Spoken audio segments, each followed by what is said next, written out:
Hey, I'm Stan Evans, and I'm here to talk to you about dynamic in-camera techniques that capture your imagination. This started out as an idea that I got because I got an RFP for an Olympic project this year. Once you got far enough down the road, I actually ended up not getting the project, but because we put so much time into developing the ideas, I just had to go see it through. Some of the work that I was really impressed with was seeing some of Nadav Kander and Jerry Lorenzo's collabs of Fear of God. So I kind of looked at some stuff of the Adidas brand, and I just thought it was really cool. I liked how they had the symmetry of the three stripes and they kept it into a different formation and brought it into a very cool semblance of culture, because they made it a very subtle aesthetic.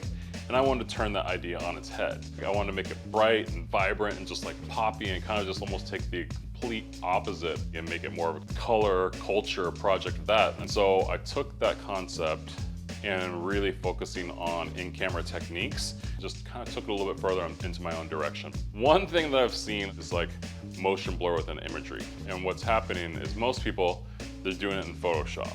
Creating within the camera just makes it more fun with it. It becomes a dynamic between myself and the model, and do it in the world. But I wanted to show that it was repeatable. This isn't a one-off. This isn't something I just happened to do by chance. This is something that I was able to do repeat over and over again to create an aesthetic. And so I think when you actually do that and you dive deeper into those techniques, you're able to show that and exude that through photography rather than actually going to post-production. Part of the difficulty in this shoot is trying to get all the things to line up correctly, right?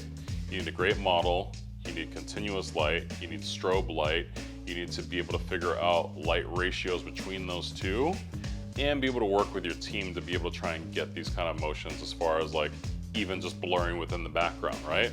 You know, we had great people across the board and everyone kind of jumped in and put 100% in, so that's how we came across those challenges.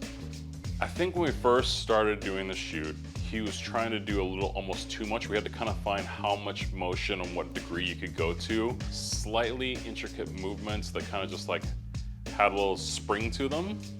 Those worked the best. Having this exercise and taking all these different in-the-camera techniques and putting it together so you can see all the motion, all the blur, all the kind of vibe that you're trying to go for, and making it as explosive and interesting as it is. When you put it all together, it makes more of an effect. So it was kind of just figuring out this yin and yang and really kind of getting it together so then we could put it together there.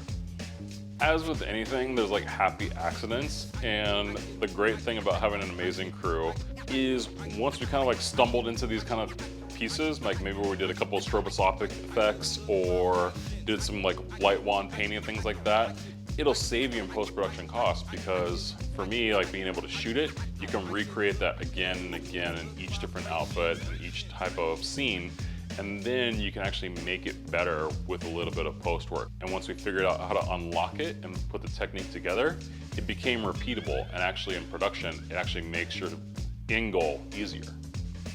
Imagination is not going away. So let's lessen the alarms that creativity is dead and instead work on nurturing ideas. I think right now people are so concerned and fearful of AI and that's gonna take over photography. And for me, I kind of just look at it as a positive, because in my own head, I just have so much of my imagination that I'm trying to express with my camera, and I feel like this is just a project that's helped me kind of just unlock some of that beauty and wonder. So I'm more focused on just trying to create more beautiful pictures than worrying about what's gonna happen down the future and what other people are doing. The one thing about this and doing a lot of cool in-camera techniques is it gave us a lot of subject matter to work with. With that, I turned to a really great retoucher, Dunbar. He elevated my creativity to put these composites that basically just flow across the page to create this dynamic landscape of bright, vibrant athleticism.